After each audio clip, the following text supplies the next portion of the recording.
Hi friends. నేను ఒకసారి journey చేస్తున్నప్పుడు కొబ్బరి చిప్పలు అవి చూశానండి. సడన్గా ఒక ఐడియా వచ్చింది.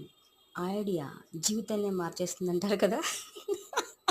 అలాగా ఒక ఐడియా వచ్చిందండి నాకు.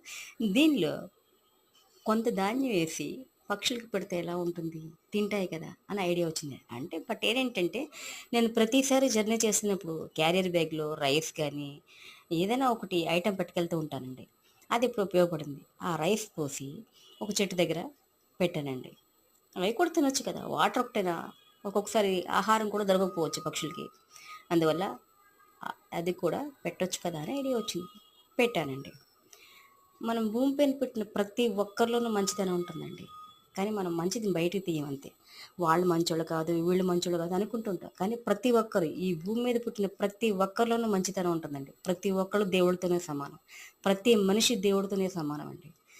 ప్రతి ఒక్కరిలోనూ మంచితనం ఉంటుంది. కానీ ఆ మంచితనాన్ని బయటికి తీసి ఏదో ఒకటి ఆలోచన వస్తుందండి. కానీ ఆచరణలో పెట్టలేరు. టైం దొరకో బట్ దేని గురించి ఆలోచించో వాళ్ళు మంచితనాన్ని బయట పెట్టలేరు. కొంతమంది బయట పెట్టొచ్చండి. నేను ట్రై చేశాను. మీరు కూడా ఇలా ట్రై చేయండి. టైం ఉంటే ట్రై చేయండి. అంతే. Bye friends.